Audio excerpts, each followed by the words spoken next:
ఈ వీడియోలో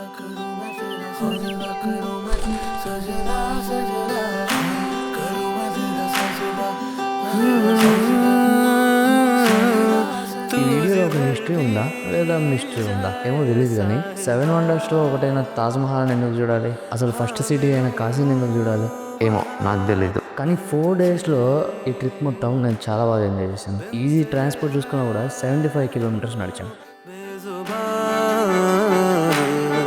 आके तू ही सुन ले अब मुझे.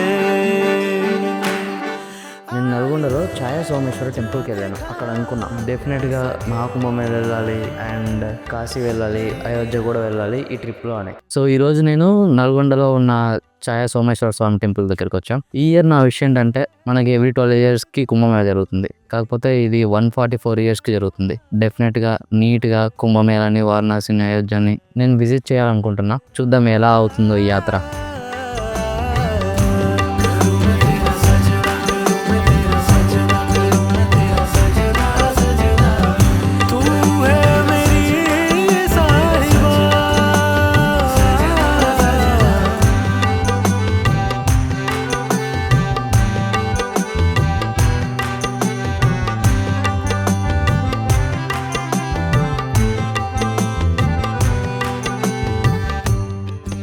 అసలు ముందు ట్రిప్ వెళ్ళగలనా లేదా అనేది కూడా డౌట్ ఉండే. ఎయిర్పోర్ట్కి వెళ్తాం, కాకపోతే కొత్త షర్ట్ జీన్స్ ప్యాంట్ వేసుకోవాలి కదా, అట్లేం లేదు. మనం జస్ట్ ఫ్లైట్ని కొనడానికి వెళ్ళట్లేదు, ఎక్కడానికి వెళ్తున్నాం.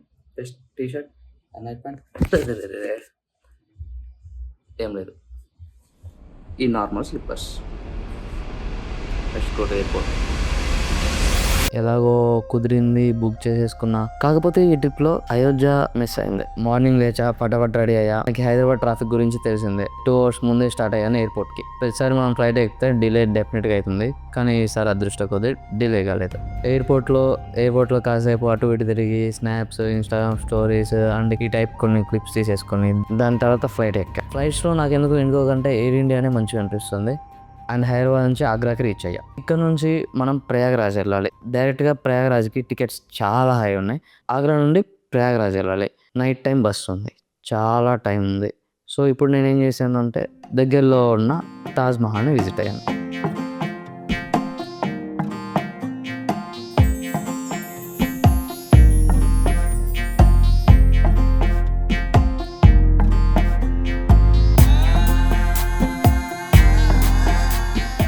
తాజ్మహల్ 7 వండర్స్లో ఒకటి.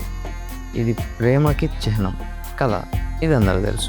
నేను విజిట్ అయిన తర్వాత నాకు పర్సనల్గా ఏమనిపించిందంటే, తాజ్మహల్ బ్యాక్ సైడ్ రివర్ ఉంది అండ్ ఆ రివర్ని పెట్టుకొని అంత పెద్ద కట్టడాన్ని కట్టారంటే అది చాలా కష్టం అండ్ గొప్పది. నాకు ఇది చెప్పాలనిపిస్తుంది. తాజ్మహల్ కంటే గొప్పవి చాలా ఉన్నాయి మన ఇండియాలో. అంటే అవి వండర్స్ ఎందుకు కాలేదు, due to some political issues వల్ల, అదేమో తెలీదు. బట్ కాకపోతే తాజ్మహల్ని నేను ఎలా డిఫైన్ చేయగలను అంటే, కానీ నాకు అనిపించింది ఏంటంటే ఒక పెద్ద ప్లేస్ తీసుకొని ఒక మిడిల్లో బిల్డింగ్ కట్టి, building in the sense Taj Mahal white colour, complete white పాలరాయితో కట్టారు. అండ్ లెఫ్ట్కి రైట్కి వాళ్ళ కోటలు, రాజా రాణి కోటలు ఈ టైప్లో కట్టేసి రిమైనింగ్ అంతా ఏరియాని దేంతో ఫిల్ చేయకుండా ఓన్లీ గ్రీనరీ పెట్టేసి వాటెవర్. నాకు అలాగే అనిపించింది. ఒక పెద్ద ప్లేస్ తీసుకొని దాంట్లో ఒక బిల్డింగ్ కట్టేసి దాన్ని హైలైట్ చేస్తూ అటుపక్క ఇటుపక్కన వాటిని డల్ చేస్తే మిడిల్లో ఉన్నది ఆబ్వియస్గా హైలైట్ అవుతుంది. అండ్ అఫ్కోర్స్ అది మంచిగా ఉంది, కాకపోతే మరీ అంత గొప్పది కాదేమో అనిపించింది నాకు తాజ్మహల్ చూసిన తర్వాత. లైక్ ఇది నా పర్సనల్ ఒపీనియన్. లైక్ దానికంటే గొప్పవి చాలా ఉన్నాయి.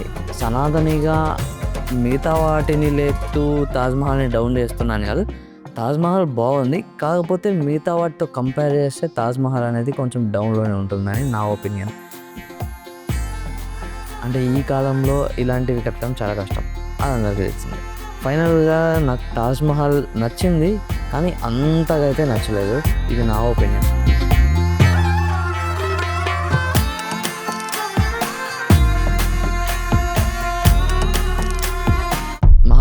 ఈ వీడియో మనం చాలా లేట్ చేసాం. ఒకటి, అందరూ మహాకుంభ్ గురించే చెప్తూ చాలా హైలైట్ చేస్తూ ఓకే బెస్టే చెప్పడం. కాకపోతే మరీ హైలైట్ చేస్తూ క్రౌడ్ని ఎక్కువ పెంచేసి ఆ ప్లేసెస్కి అసలు కుదరకపోయిన వాళ్ళని కూడా కుదిరేలా చేసుకోవడం, ఈ టైప్ చేస్తూ స్టాంపేడ్స్ని క్రియేట్ చేయడం ఇలా అవుతుందని చెప్పేసి నాకు ఆ టైప్ ఆఫ్ థాట్ వచ్చేసి నేను ఈ వీడియోని కంప్లీట్గా అప్లోడ్ చేయట్లేదు. ఇంత లేట్ అయిన తర్వాత కూడా అప్లోడ్ ఎందుకు చేస్తున్నా అంటే లాజిక్ మాట్లాడితే నేను చాలా వీడియోస్ తీసాను, అవన్నీ నేనేం చేసుకోవాలి, అప్లోడ్ చేయాలి డెఫినెట్గా. కానీ ఇంకో ఇంటెన్షన్ ఏంటంటే ఇవి డెఫినెట్గా చూడాల్సిన ప్లేసెస్. మన దేశంలో ఉన్న టెంపుల్స్ అన్నీ క్లియర్ చేయాలనుకుంటే మన జీవితం సరిపోదు. డెఫినెట్గా ఏవైతే మెయిన్వి ఉన్నాయో అవి మాత్రమే క్లియర్ చేయగలం, అవి మాత్రమే దర్శించగలం. అండ్ అంతేకాకుండా ప్రపంచంలో ఉన్న వండర్స్ అయినా మెయిన్వి మాత్రమే చూడగలం, కానీ అన్నిటినీ క్లియర్ చేయాలంటే దట్ ఈజ్ ఇంపాసిబుల్ అలా. ఈ వీడియో ద్వారా ఏం చెప్తున్నా అంటే ఈ ప్లేసెస్ని డెఫినెట్గా మీరు విజిట్ చేయండి. ప్రజెంట్ మనం ఆగ్రాలోనే ఉన్నాం. మనకి 11:20కి బస్సు ఉంది ఇక్కడ నుంచి ప్రయాగ్రాజ్కి. కాకపోతే ఇంకా 4.5 hours ఉంది టైం. సో దీనికోసమని రూమ్ తీసుకున్నాం. సో మనం ఎక్కేది ట్రావెల్స్, దాని పక్కనే తీసుకున్నాం. అయితే జస్ట్ 4 hours వీడు 2000 అన్నాడు. నేను నా బడ్జెట్ ఎంత అని చెప్పాను, 500 అని చెప్పాను. 4 hours బై 1 గంటకి వెళ్ళిగే 100, ఇంకా ఒక 100 ఎక్స్ట్రా తీసుకోండి, ఫుడ్ కూడా మీ దగ్గరే ఆర్డర్ చేస్తానని చెప్పాను. కానీ వాళ్ళు అగ్రీ చేయలేదు. 2000 నుంచి 500 కంటే కష్టం కదా. మనం ఫైనల్గా అటు ఇటు మాట్లాడేసి 800కి తీసుకున్నాం. అండ్ రూమ్ ఓకే, మనకు కావాల్సింది జస్ట్ ఫ్రెష్ అవ్వడానికి, కాసేపు రెస్ట్ తీసుకోవడానికి, బాడీ అలసిపోయింది కదా అటు ఇటు. అండ్ మన కెమెరా, మొబైల్, పవర్ బ్యాంక్ ఇవి ఛార్జింగ్ పెట్టుకోనికి, that's it. So 800 is worth right. రేపు ప్రయాగ్రాజ్, ఇన్ కేస్ కుదిరితే అయోధ్య, పక్కా అయితే కాశీ, అసలైన వండర్స్ అక్కడ ఉంటాయి. कर्पूर गौरम करुणावतारम संसार सारम भुजगेन्द्रहारम सदा वसन्तं हृदयारविन्दे भवं भवानी सहितं नमामि. कर्पूर गौरम करुणावतारम संसार सारम भुजगेन्द्रहारम सदा वसन्तं हृदयारविन्दे भवं भवानी सहितं नमामि.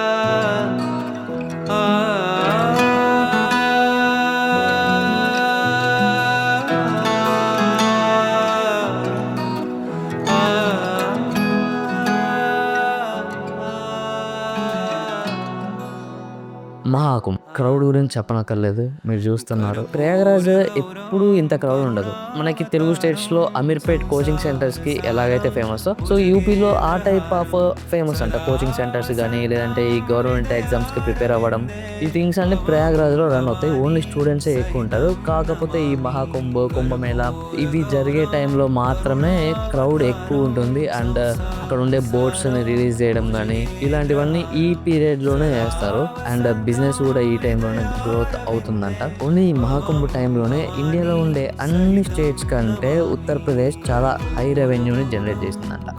అన్ని స్టేట్స్ నుంచి క్రౌడ్ రావడం వల్ల డెఫినెట్గా హై స్టాండర్డ్స్లోనే ఉంటుంది కదా. ప్రయాగరాజ్ వచ్చాను, కాకపోతే చాలా టైం పట్టింది నా ఫ్రెండ్ మీట్ అవ్వడానికి. ఈలోపు కొన్ని క్లిప్స్ తీసుకున్నాను. అండ్ అక్కడ నుండి నేను హనుమాన్ ఘాట్కి వెళ్ళి అక్కడ సంగంలో స్నానం చేసి వచ్చి ఫ్రెష్ అయిపోయి వాళ్ళ రూమ్కి వెళ్ళాను. అండ్ నా ఫ్రెండ్ వాళ్ళ రూమ్కి వెళ్ళాను. అండ్ వాళ్ళు కూడా గవర్నమెంట్ జాబ్స్కి ప్రిపేర్ అవుతున్నారు. డెఫినెట్గా వాళ్ళ రూమ్ ఒక ఇన్స్పిరేషన్ లాగా అనిపిస్తుంది. వాళ్ళు గవర్నమెంట్ జాబ్కి వర్త్ అనే ఫీలింగ్ వస్తుంది. ఫస్ట్ చూడంగానే ఒక ఒపీనియన్ కలుగుతుంది కదా. సో ఆ ఒపీనియన్ కలుగుతుంది చూడంగానే. ఓకే, ఈ టైప్ మొత్తం గోడకి మ్యాప్స్ని పేస్ట్ చేయడం అండ్ వాళ్ళు అరేంజ్ చేసుకోవడం అన్నిటినీ చాలా నీట్గా అనిపించింది. అండ్ నెక్స్ట్ డే మాకు కాశీ బస్ రూట్ చాలా ట్రాఫిక్ ఉంది. ట్రైన్ యూజ్ చేద్దాం అనుకున్నాం, కాకపోతే ట్రైన్ టికెట్ తీసుకున్నాం, 2.5 hours లేట్ అయింది.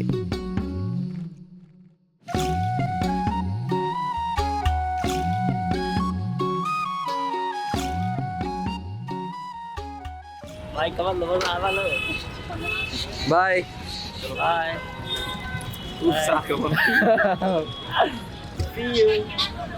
चलो अरे चालू भी अरे यार बस कहाँ है अरे साला चल भी सके मार सी बस मिलेगा तब ना ठीक है bye bye see you.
Okay ట్రైన్లో వెళ్దాం అనుకున్నాం. అక్కడ ఏమైంది, ట్రైన్ మిస్ అయిపోయింది. ఎందుకు, ఫుల్ క్రౌడ్ ఉంది. ఆ క్రౌడ్లో మేము ఎక్కలేకపోయాం. దట్టు మా దగ్గర కెమెరా అండ్ చిన్న చిన్న గ్యాడ్జెట్స్ ఉన్నాయి. సో అవన్నీ పట్టుకొని క్రౌడ్లోకి అలా పుష్ చేసి అన్ని చేయలేం, అంత రిస్క్ చేయలేకపోయాం. సో అందుకని చెప్పేసి back to room. I mean railway station నుంచి బస్ స్టాండ్కి ఆ ఏరియా మొత్తం ఆల్మోస్ట్ నాకు 12 కిలోమీటర్స్ ఏమో వచ్చింది. దట్టు మొత్తం క్రౌడ్, బస్సెస్ అవేం తిరగవు, ఓన్ వెహికల్స్ మాత్రమే తిరుగుతాయి. అది కూడా చాలా లేట్.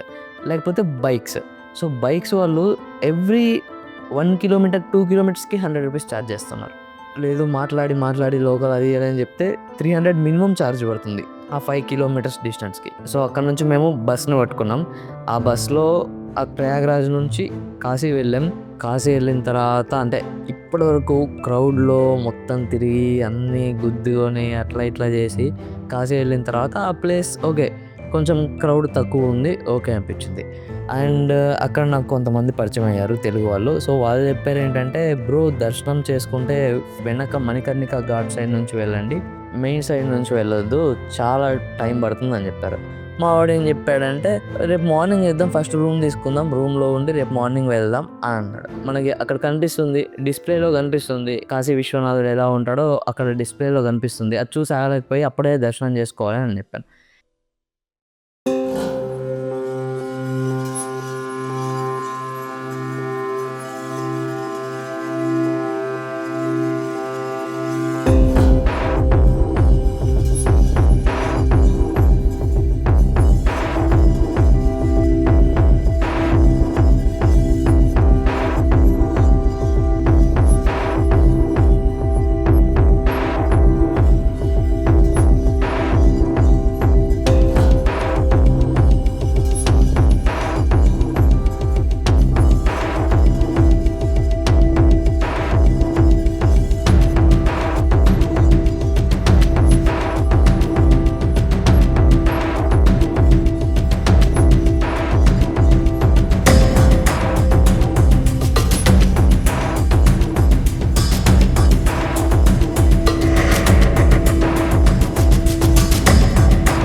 అక్కడ నుంచి మణికర్ణిక ఘాట్ సైడ్ వెళ్ళాం.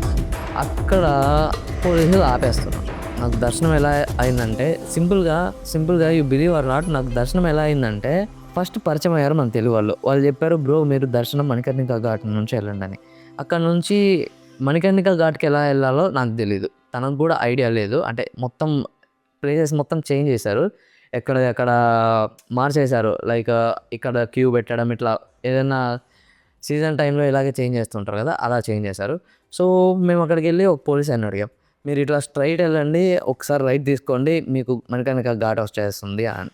మేము స్ట్రైట్ వెళ్ళిన తర్వాత అక్కడ అందరూ అంటే క్యూ అక్కడికే స్టార్ట్ అయింది. అందరికి కూడా అదే తెలిసి ఉంటుంది, ఆ షార్ట్ కటే తెలిసి ఉంటుంది. అంటే తక్కువ టైంలో దర్శనం అవ్వాలని అనుకుంటారు కదా అందరూ.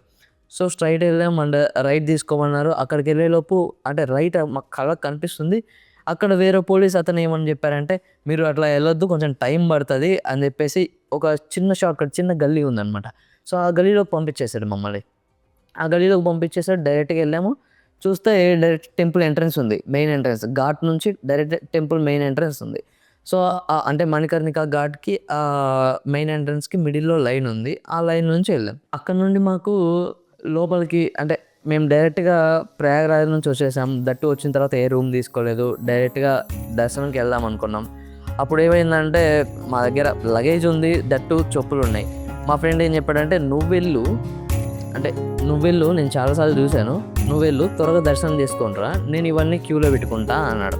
నేను ఇవన్నీ నా దగ్గర పెట్టుకుంటా అన్నాడు. సరే అని చెప్పి ఓకే అని నేను ఒక్కడిని దర్శనం వెళ్దామని ఫిక్స్ అయిపోయాను. కాకపోతే ఇక్కడ ఇంకొకటి ఏమైందంటే పోలీస్ అతను చెప్పాడు, మీరు లగేజ్ తీసుకెళ్ళొచ్చు కానీ మొబైల్స్ నాట్ అలౌడ్, అక్కడ లాకర్ ఉంటుందని చెప్పాడు. కాకపోతే పబ్లిక్ అంటే లాకర్ ఒకటి ఉంది కానీ దానికి సెక్యూరిటీ లేదు. వేరే లాకర్స్కి ఉంది. ఇక్కడ కొన్ని లాకర్స్ ఉన్నాయి, వాటికి సెక్యూరిటీ లేదు. ఊరికే అట్లా ఓపెన్ సోర్స్ అంటే ఓపెన్ అనమాట. మనవి కొంచెం కాస్ట్లీ ఉంటాయి కదా, సో రిస్క్ చేయలేకపోయాము. అందుకని మా వాడు ఆ డెసిషన్ తీసుకున్నాడు, నేను వెయిట్ చేస్తాను. పోలీస్ అక్కడ ఇద్దరు సెక్యూరిటీస్ ఉన్నారు మెయిన్ గేట్ దగ్గర. సేమ్ స్టోరీ మళ్ళీ, మీరు ఈ క్యూలో వెళ్ళకుండా స్ట్రైట్గా వెళ్ళిపో అన్నారు. నాకేమనిపించిందంటే ఇంకా స్ట్రైట్గా వెళ్ళిపోదాం ఏదో ఒకటి అవుతుంది అని క్యూలో జాయిన్ అవ్వలేదు. ఎవరైతే రిటర్న్ వస్తుంటారు కదా, రిటర్న్కి అంటే అవుట్ చాలా వేస్ ఉన్నాయి. కాకపోతే ఈ సైడ్ వచ్చే వే వచ్చేసి కొంతమంది క్రౌడ్ చాలా తక్కువ ఉంది. నేను వాళ్ళకి ఆపోజిట్గా స్ట్రైట్గా వెళ్ళిపోతున్నా. నాకు కనిపిస్తుంది టెంపుల్, నేను గూగుల్ మ్యాప్స్లో చూసాను కదా మెయిన్ టెంపుల్ ఏదనేసి. సో అది కనిపిస్తుంది. నేను స్ట్రైట్గా వెళ్ళాను. ఒక దగ్గర ఆపేశారు, క్యూలో జాయిన్ అవ్వమన్నారు. క్యూలో జాయిన్ అంటే మళ్ళీ స్టార్టింగ్ నుంచి రావాలేమో అనుకున్నాను. పక్కనే ఉన్న ప్లేస్లోకి నన్ను దూకిచ్చేశారు. దూకిచ్చిన తర్వాత ఒక 2 లైన్స్ అట్లా సర్కిల్ చేశాను. సర్కిల్ చేసిన దగ్గర టెంపుల్ దర్శనం అయిపోయింది. నార్మల్గా సేమ్ వాళ్ళు వెళ్ళింది, నాకు ఎవరైతే చెప్పారో వాళ్ళు వెళ్ళి దర్శనం చేసుకొని వచ్చింది 6 hours పట్టిందంట. వాళ్ళు వెళ్ళి దర్శనం చేసుకొచ్చింది. ఇప్పుడు మీరు ఇప్పుడు వెళ్ళండి, మేము వెళ్ళినప్పుడు క్రౌడ్ ఎక్కువ ఉంది, ఇప్పుడు మినిమం 4 hours పడుతుంది అన్నారు. నాకు వితిన్ 30 minutesలో దర్శనం అయిపోయింది. సో నేను అనుకున్నాను అంటే మనకు కొంచెం భక్తి కూడా ఎక్కువ కదా. నేను యాక్చువల్గా 12 జ్యోతిర్లింగాస్ చూద్దాం అనుకున్నాను. దాంట్లో దీంతో కలిపి 6 అయిపోయినాయి. అందుకే అని నాకు ఫాస్ట్గా దర్శనం అయిపోయిందేమో అని అనిపించింది. ఇక్కడ నుంచి దర్శనం అయిపోయింది, కాసేపు ఫొటోస్ దిగాం. నాకు చాలా ప్రశాంతంగా అనిపించింది ఇంత ఫాస్ట్గా దర్శనం అయిపోయింది అని చెప్పేసి. సో నీట్గా దర్శనం అయిపోయిన తర్వాత అక్కడ ఉండే ఘాట్స్ మొత్తాన్ని, స్టార్టింగ్ ఘాట్ నుంచి ఎండింగ్ ఘాట్ వరకు, అంటే 80 ఘాట్ నుంచి నమో ఘాట్ వరకు మొత్తం బై వాక్. कितना किलोमीटर से वहाँ से इधर? You don't know? Guess कर. 10 kilometers. 10 plus. वहाँ से 80 घाट से ना? हाँ अभी देखा जाएगा घर.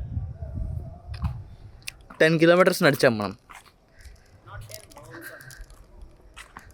అచ్చా 10 ప్లస్. టైం అరౌండ్ 2 అవుతుంది.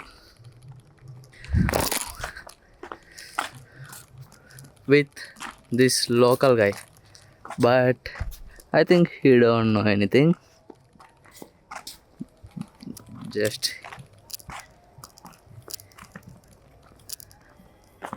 अरे तेरा घर है ना वो. रेंट पे लेके मोदी जी से. अच्छा ओके. जय मोदी जी.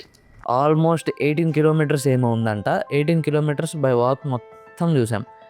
నడుచుకుంటూ వెళ్ళాం. అరౌండ్ టైం 1:30 అవుతుంది.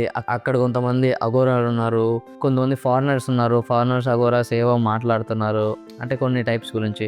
మేము ఒక దగ్గర మాట్లాడాం. సో అఘోరి వాళ్ళ థాట్ ప్రాసెస్ ఎలా ఉంటుందంటే సింపుల్ అని చెప్పలేం, కాకపోతే అది డైజెస్ట్ చేసుకోవడానికి కొంచెం కష్టం ప్రతి ఒక్కరికి. అసలు అఘోరి కావాలంటే ఏంటి అని అంటే వాళ్ళు డైరెక్ట్గా ఫస్ట్ నీకు అమ్మ నాన్న ఉన్నారా, సిబ్లింగ్స్ ఉన్నారా, ఇలా అడుగుతున్నారు.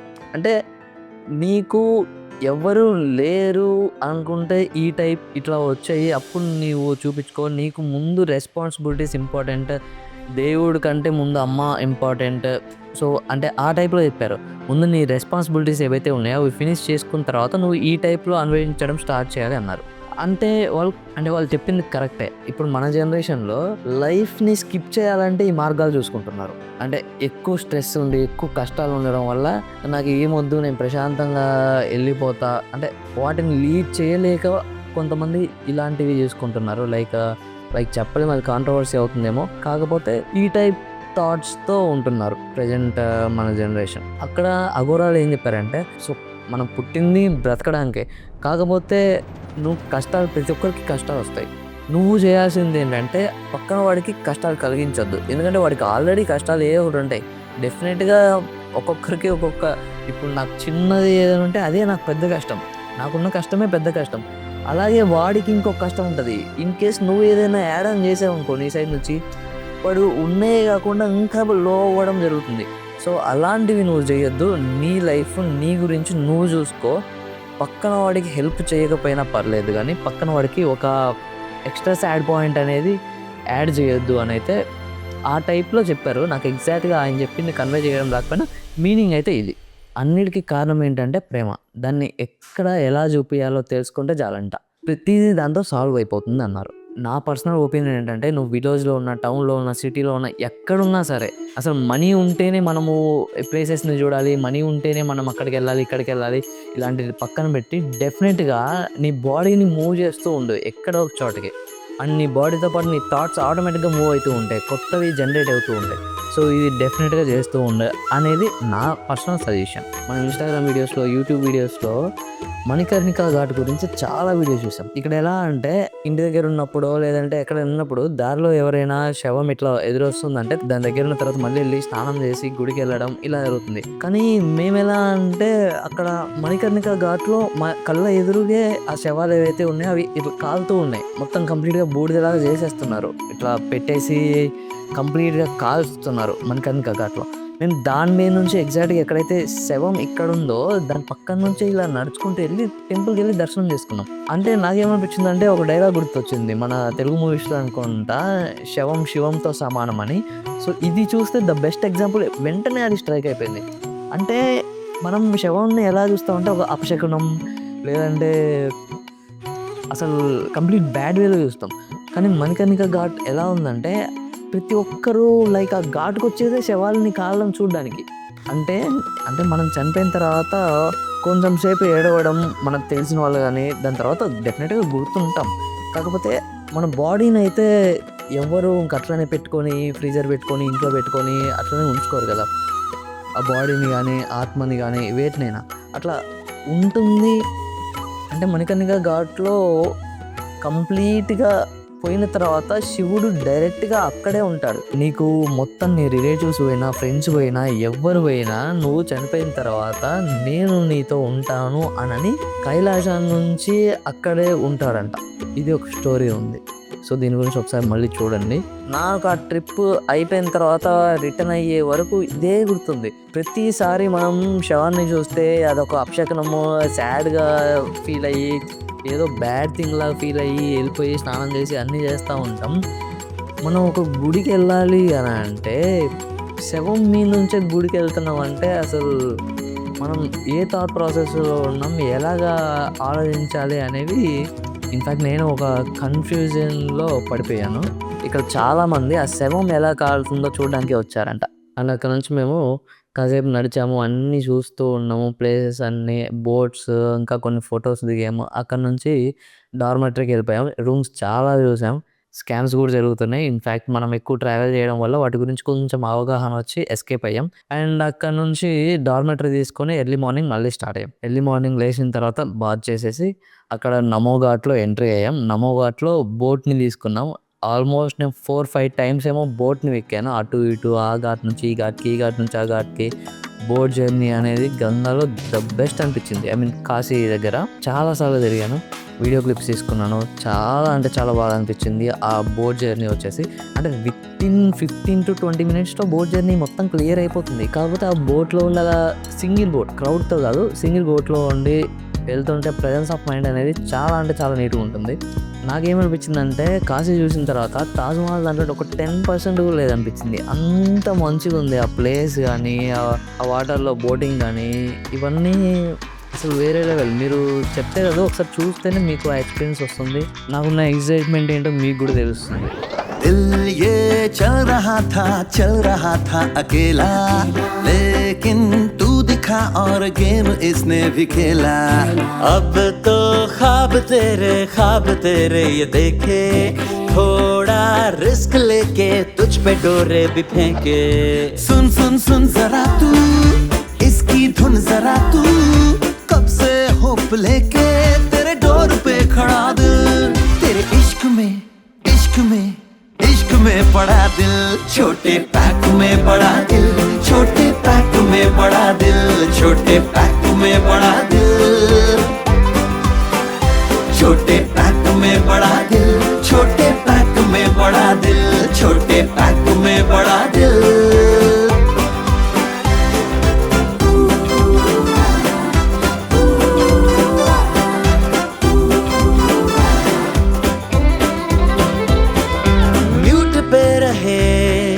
कुछ भी ना कहे, रात दिन ये सोचता है, फीलिंग है ये क्या. देखता तुझे सोचता तुझे, पर जो आए सामने तू रहता डरा. सुन जरा तू, मैटर कुछ बढ़ा तू, कुछ तो तू भी कह दे, है फ्लोर पे पड़ा दिल शर्म से. కాశీ దగ్గర నుంచి నేను డైరెక్ట్గా ఢిల్లీ వెళ్ళాను బై బస్. అండ్ అక్కడ నేను రెడ్ ఫోర్ట్ చూద్దాం అనుకున్నాను. కాకపోతే రెడ్ ఫోర్ట్ ఫ్రైడేస్ క్లోజ్ ఉంటుందంట. అది తెలియగా చూద్దాం అనుకున్నాను, కానీ అది క్లోజ్ ఉంది. సో అక్కడ నుండి నేను ఎయిర్పోర్ట్కి వెళ్ళిపోయాను. ఢిల్లీ టు హైదరాబాద్ నేను ఫ్లైట్లో వచ్చేసాను. ఈ ట్రిప్ నాకు ఎలా అనిపించింది ఓవరాల్గా అంటే, లైక్ ఎలా అంటే అందరూ తోపు అనుకునేది నాకు చాలా తక్కువ అనిపించింది. సో నేను ఇది కాశీ ఏదైతే చూసిన తర్వాత ఇది ద బెస్ట్ ఎవర్ అని అయితే అనిపించింది నాకు. అండ్ 12 జ్యోతిర్లింగాల్లో ఒక జ్యోతిర్లింగం కాశీ. ఇది డెఫినెట్గా మీరు విజిట్ అవ్వాల్సిందే. ఇంతకుముందు ఇంకా కంప్లీట్గా ఏజ్ అయిపోయి ఇంకా చనిపోతాం అనుకున్నప్పుడు కాశీ వెళ్ళాలి అని అంటారు, కానీ ఇప్పుడున్న మనకి ఈ ట్రాన్స్పోర్ట్ వేస్ కానీ లేదు అంటే ఇప్పుడున్న స్ట్రెస్ కానీ ఎప్పుడు పోతామో ఎప్పుడు ఉంటామో తెలియదు. సో డెఫినెట్గా కాశీ అనేది మీరు ఒకవేళ ఛాన్స్ దొరికితే డెఫినెట్గా వెళ్ళి ముందే దర్శించుకోండి. సో ఈ వీడియో మంచిగా వచ్చింది అనుకుంటున్నా. Will see you next video. Thank you.